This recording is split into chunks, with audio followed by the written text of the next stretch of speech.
नवरात्रि जो होती है वह गुप्त रूप से पूजित होती है। तो आज आप जाने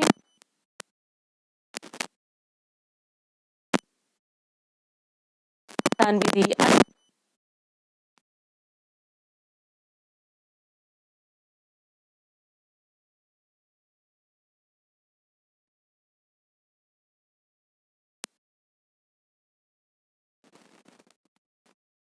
वो जनमानस सभी करते हैं और वो पूजा जो होती है बिल्कुल प्रत्यक्ष रूप से नवरात्रि में जो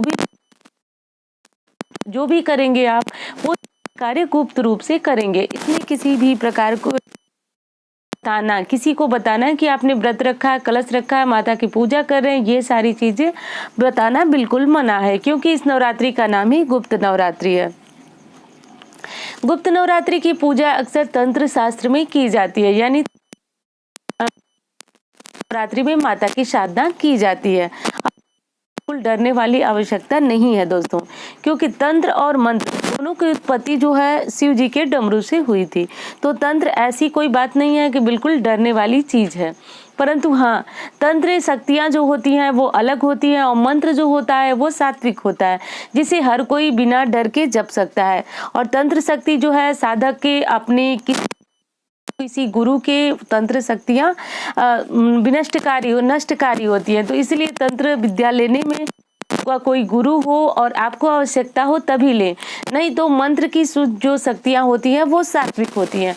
तो मैं ये बता रही हूँ आपकी सिर्फ जानकारी के लिए कि आप मेरे चैनल को सब्सक्राइब किया है तो कोई भी जानकारी आपसे छूट न जाए। आप जन सामान्य जो है वो इस नवरात्रि में माता की पूजा कैसे कर सकता है, बस ये चीजें मैं आपको बता रही थी कि आपको जानना जरूरी है। आप जानते रहें क्योंकि आप मुझसे जुड़े हुए हैं। तो अब बात करूंगी मैं आपसे कि गुप्त पूजा कैसे कर सकते हैं, जो कि मंत्र और जो आध्यात्मिक तरीके से पूजा करते हैं। क्योंकि मुझे पता है कि मेरे चैनल को आप सब्सक्राइब किए हैं तो निश्चित रूप से आप आध्यात्मिक रूप से सनातन धर्म से जुड़े हुए हैं।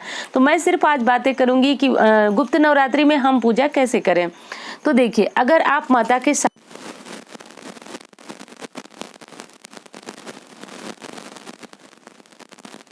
तो दुर्गा के साधक हैं उनके लिए हमेशा ही नवरात्र होता है। वो हर समय माता की आराधना जो है वो नवरात्र की भांति ही करते हैं।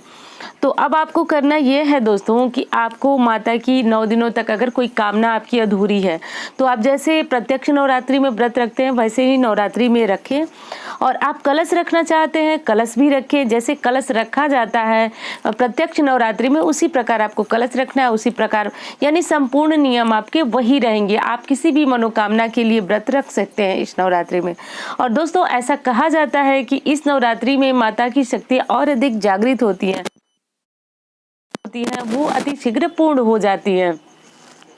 तो ये काम भी आप कर सकते हैं। बस एक चीज आपको नहीं करना है कि इस व्रत का आपको किसी से जिक्र नहीं करना है, आपको बताना नहीं है कि आपने गुप्त नवरात्रि का व्रत रखा हुआ है, आप जो है माता की पूजा आराधना गुप्त तरीके से कर रहे हैं। दूसरी चीज है कि आप इस नवरात्रि में भी जो मैंने मंत्र अक्सर ही बताती रहती हूँ वो माता के मंत्र, नवाण मंत्र वगैरह आप जप सकते हैं।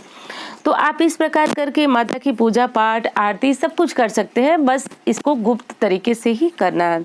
तो जैसे गुप्त तरीके से पूजा करने का अर्थ ये हुआ कि अगर आप कलश भी नहीं रखना चाहते हैं, क्योंकि कलश जब हम रखेंगे तो अगर हम परिवार के बीच है तो निश्चित रूप से परिवार में ये बात आएगी कि अभी तो कोई ऐसा पूजा पाठ का माहौल नहीं है, फिर आप कलश क्यों रखी हैं, या फिर ये सारी बातें होंगी। तो अगर आप चाहते हैं कि बिना कलश रखे माता का नवरात्रि करें तो देखिए, माता की नवरात्रि 12 तारीख से शुरू हो रही है, 12 फरवरी से अमावस्या के ठीक बाद जो है प्रतिपदा तिथि से शुरू हो रही है। तो 12 फरवरी से आप जो है व्रत रखना, आप जो है माता की पूजा जो कि प्रतिदिन करते हैं उसमें आप माता की विशेष पूजा में ये कर सकते हैं, करेंगे माता का चालीसा, अगर आप उनके भक्त हैं तो करते हैं, नहीं है तो आपकी कोई कामना अधूरी है तो करें। अब एक चीज आपको विशेष में ये करना है कि जब आप माता को भोग लगा लें दोस्तों, तो माता को आप एक पान का बीड़ा, आप जो एक पान के बीड़े में बहुत कुछ नहीं करना होता है, आपको थोड़ा सा लौंग, इलायची और एक पान, ये माता को अर्पित करने से गुप्त नवरात्रि में अगर हमारे मन में कोई भी छुपी हुई इच्छा है जो बहुत दिनों से आप कोशिश कर रहे हैं, प्रयास कर रहे हैं, वो नहीं पूरी हो रही, अब वो इच्छा आपकी नौकरी नौकरी की हो सकती है, व्यापार बढ़ाने की हो सकती है, या फिर आपकी कोई भी पुत्र प्राप्ति, संतान प्राप्ति, कोई भी इच्छा हो सकती है। तो आप माता से प्रार्थना करते हुए ये पान का जो वीड़ा था वो माँ को समर्पित करें। समर्पित करते हुए अपनी कामना बोलें। दोस्तों, माता को इत्र चढ़ाना भी बहुत ज़रूरी है। प्रायः मैं नवरात्र में आपको बताती हूँ कि माता को इत्र चढ़ाइए, तो आप माँ को इत्र भी जरूर चढ़ाएं इस नवरात्रि में। सारी पूजा करने के बाद आप जो है माता की आरती अवश्य करें। दोस्तों, अगर आप व्रत रखते हैं तो भी, नहीं रखते हैं तो भी, आप माँ दुर्गा के साधक हैं, आराधना करते हैं, या फिर आप माता दुर्गा के साधक नहीं हैं, आपके इष्ट देव माँ दुर्गा नहीं है, फिर भी आप नवरात्र में उनकी आराधना करेंगे तो इस नवरात्रि में माता जो है अति शीघ्र प्रसन्न हो जाती हैं। अब मैं बात जो है बिल्कुल सात्विक ही कर रही हूँ, क्योंकि मैं एक बार फिर कह रही हूँ कि आप जो मुझसे जुड़े हुए हैं तो मुझे भली भांति पता है कि आप जो है आध्यात्मिक तरीके से मंत्र के जरिए मुझसे जुड़े हुए हैं, यानी आप मंत्र जो है जपते हैं और मंत्रों में ही विश्वास करते हैं। तो मैं तंत्र शक्ति की बात आज बिल्कुल भी नहीं कर रही हूँ। तो आप जो है माता दुर्गा के जो सामान्य मंत्र है आप प्रतिदिन जपते हैं, वो जप सकते हैं, और माता दुर्गा के 108 नाम भी पढ़ सकते हैं, माता का नवार्ण मंत्र भी जप सकते हैं। तो जो आपकी इच्छा हो उस प्रकार आप माँ की पूजा आराधना करें। और विधिवत पूजा करना चाहते हैं तो आप कलश रखें, 9 दिनों का व्रत रखें, और जैसे आप सामान्य नवरात्रि में माँ की पूजा आराधना करते हैं वैसे ही करें। तो ये था दोस्तों गुप्त नवरात्रि की आसान पूजा विधि।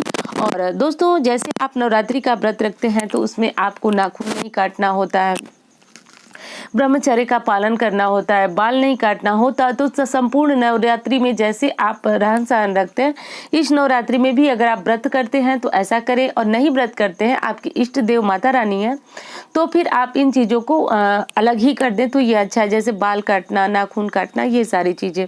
तो बस आप गुप्त तरीके से माता की आराधना करें, साधना करें, बिल्कुल सात्विक तरीके से। कोई डरने वाली बात नहीं है कि ये गुप्त नवरात्रि सिर्फ तंत्र साधना के लिए। दोस्तों, माता की आराधना का मैंने एक बार बताया, आपको फिर बता रही हूँ कि सप्तशती में स्पष्ट रूप से लिखा हुआ है कि जो दुर्गा के साधक होते हैं वो उनके लिए हमेशा हर समय नवरात्रि ही होता है। तो आप बिल्कुल पूजा पाठ कर सकते हैं, निश्चिंत होकर करिए, और उम्मीद करती हूँ जानकारी आपको बहुत लाभ पहुँचाएगी। मिलती हूँ इसी तरह की जानकारी के साथ। धन्यवाद।